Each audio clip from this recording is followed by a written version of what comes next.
नमस्कार दोस्तों, मैं हूं सचिन और आप सुन रहे हैं हॉरर कहानी। तो चलिए बढ़ते हैं इस कहानी की ओर। आज मैं आपके लिए एक बहुत ही खतरनाक कहानी लेकर आया हूं। कहानी बहुत ही डरावनी है, इसलिए आप लोग वीडियो को अंत तक जरूर देखें।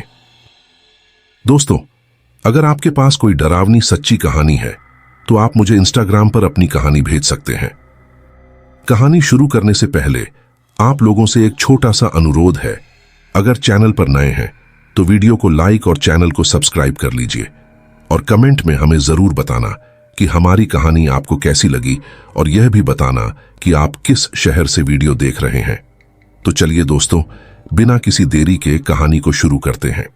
क्या यार रजनी, क्यों मरवाना चाहती हो? रात है तो क्या हुआ तुम्हें नहीं पता? ये जंगल शापित है, रजनी ने अपने दोस्त करण को चेतावनी देते हुए कहा। करण थोड़ा हंसा और बोला, शापित? रात के समय? ये तो बस कहानियां हैं। रजनी ने गंभीर होते हुए कहा, यहां पर कई साल पहले रागिनी नाम की एक औरत आई थी। वो जितनी पुरानी होती जा रही थी उतनी ही सुंदर होती जा रही थी। उसके चेहरे की चमक दिन पर दिन बढ़ रही थी। उसके आने के बाद गांव में अजीब सी घटनाएं होने लगी थीं। जवान लड़के लड़कियों की लाशें मिलने लगीं जिनका खून किसी ने चूस लिया था। करण ने रजनी की कहानी को हल्के में लिया, लेकिन रजनी ने उसे समझाया कि यह कोई मजाक नहीं है। एक दिन की बात है, शेखर नाम का एक युवक जंगल से गुजर रहा था। देर रात हो चुकी थी और चारों ओर सन्नाटा था। अचानक किसी ने उसके कंधे पर हाथ रखा। वह डर के मारे पलटा तो देखा कि रागिनी वहां खड़ी थी। उसने राहत की सांस ली और कहा, ओह आप हैं, मैं तो डर ही गया था। रागिनी मुस्कुराई और कहा, तुमने क्या सोचा, कोई भूत है? दोनों साथ साथ चलने लगे, लेकिन जब शेखर ने देखा कि रागिनी की कोई परछाई नहीं बन रही थी तो वह चौंक गया। उसे थोड़ा डर तो हुआ, लेकिन उसने खुद को समझाया कि यह उसका भ्रम हो सकता है। थोड़ी देर बाद शेखर ने नदी में अपना चेहरा धोने का फैसला किया। नदी के पास जाकर उसने देखा कि उसकी परछाई तो साफ नजर आ रही है, लेकिन रागिनी की परछाई वहां नहीं थी। वह पक्का यकीन कर बैठा कि यह औरत सामान्य नहीं है। उसने फिर से रागिनी से पूछा, आप यहां जंगल में क्यों आई हैं? रागिनी ने उसे शांत स्वर में जवाब दिया, मैं अपने शिकार के लिए आई हूं। इतना कहते ही उसका चेहरा बदलने लगा। उसकी आंखें रक्तिम हो गईं और वह हवा में उड़ने लगी। शेखर ने डर के मारे चीख मारी और भागने लगा, लेकिन रागिनी ने उसे पकड़ लिया और उसका सारा खून चूस लिया। अगली सुबह शेखर की लाश गांव के बाहर पाई गई। गांव में फिर से डर का माहौल बन गया। लोगों ने फैसला किया कि अब इस रागिनी से छुटकारा पाना ही होगा। गांव के सरपंच ने सभी लोगों को इकट्ठा किया और रागिनी के घर का घेराव किया। रागिनी ने बाहर आकर कहा, क्यों तुम लोग मुझे परेशान कर रहे हो? क्या सबूत है कि मैं चुड़ैल हूं? मंजू, जो उस दिन जंगल में रागिनी के साथ थी, भीड़ से बाहर आकर बोली, इसे ध्यान से देखो, इसके चेहरे पर कोई झुर्रियां नहीं है, इसकी उम्र घट रही है और इसकी कोई परछाई भी नहीं है। गांव वालों ने देखा कि मंजू की बात सही थी। उन्होंने रागिनी को एक पेड़ के नीचे बांध दिया और उसे आग के हवाले कर दिया, लेकिन जलते हुए भी रागिनी हंसती रही। उसकी हंसी पूरे गांव में गूंज उठी। रागिनी ने आखिरी शब्द कहे, आज अमावस्या है और तुमने मुझे जला दिया, लेकिन मेरी आत्मा हर अमावस को घूमेगी और जो भी बाहर मिलेगा वह मारा जाएगा। इतना कहकर उसने अपनी आखिरी सांस ली, लेकिन उसके मरते ही गांव शापित हो गया।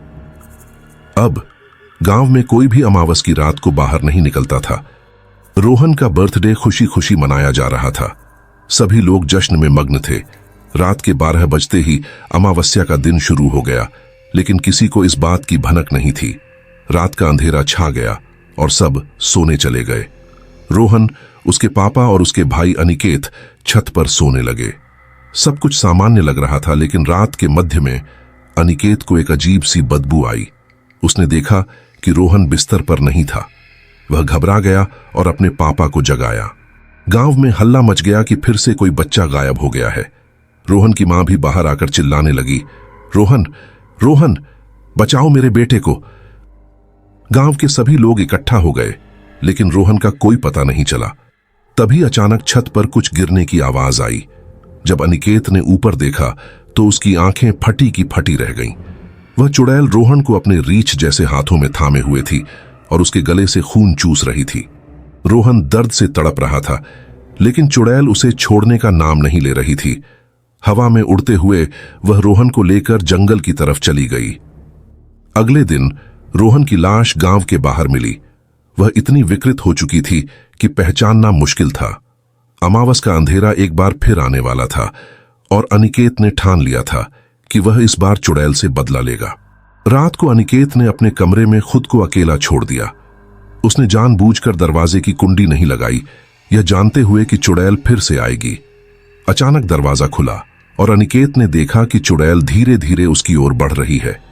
जैसे ही चुड़ैल ने उसे पकड़ने की कोशिश की, अनिकेत ने अपनी चादर हटाई और उसके ऊपर भभूत फेंक दी। चुड़ैल तड़पने लगी, उसे कुछ भी समझ नहीं आ रहा था। अनिकेत ने तुरंत केरोसिन का बोतल उठाया और चुड़ैल के ऊपर डाल दिया। फिर उसने माचिस जलाकर चुड़ैल पर फेंक दी। आग लगते ही चुड़ैल चीखने लगी, लेकिन अनिकेत ने दरवाजा बंद कर दिया। गांव वाले भी बाहर आ गए और सबने मिलकर चुड़ैल की चीखें सुनी, जो धीरे धीरे शांत हो गईं। जब दरवाजा खोला गया तो वहां केवल राख थी। उस दिन के बाद से गांव में किसी भी अमावस की रात को कोई हादसा नहीं हुआ और गांव सुरक्षित हो गया। तो दोस्तों, ये थी अमावस्या की कहानी। चलिए बढ़ते हैं अगली कहानी की ओर। मेरे दोस्त अर्जुन और मैं कॉलेज में साथ पढ़ते थे। हमारी पढ़ाई कोलकाता में हुई और उसके बाद अर्जुन, जो पटना के पास स्थित अररिया जिले का निवासी था, अपने घर लौट गया। मैंने कोलकाता में ही नौकरी कर ली।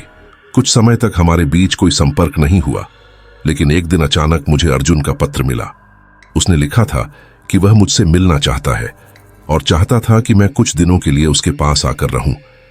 पत्र में उसकी भाषा बहुत भावुक थी, जो उसकी सामान्य प्रवृत्ति से बिल्कुल अलग थी। मैंने अपने सारे काम निपटाकर अररिया जाने का निर्णय लिया।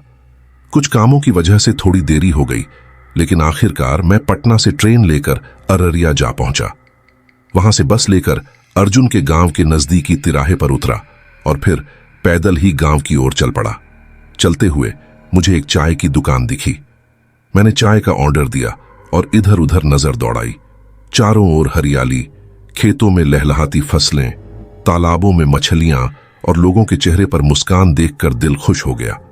चाय पीने के बाद मैंने दुकानदार से अर्जुन के घर का पता पूछा। वह मुझे घूरने लगा, जैसे कुछ छिपा रहा हो।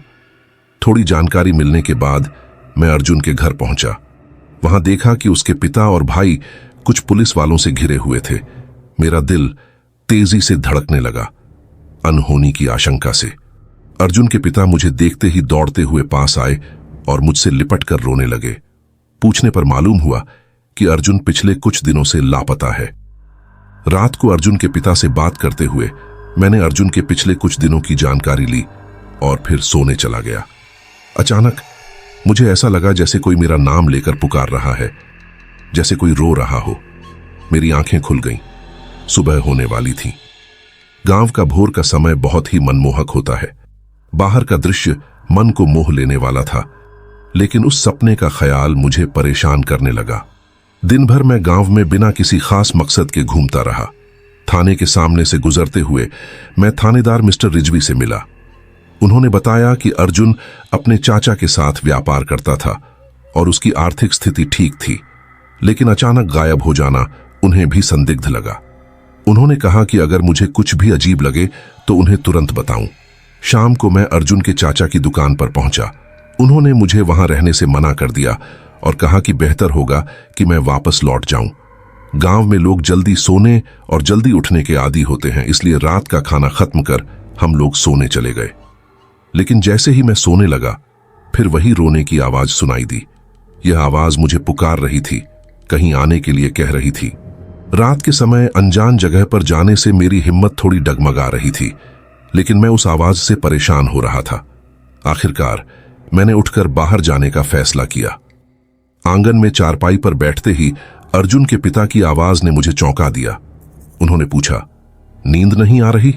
मैंने कहा, आप भी जागे हैं तो चलिए कहीं घूम कर आते हैं। हम दोनों बाहर निकल गए। अर्जुन के पिता एक लकड़ी के सहारे चलते थे, जिसके नीचे लोहे का नुकीला हिस्सा था।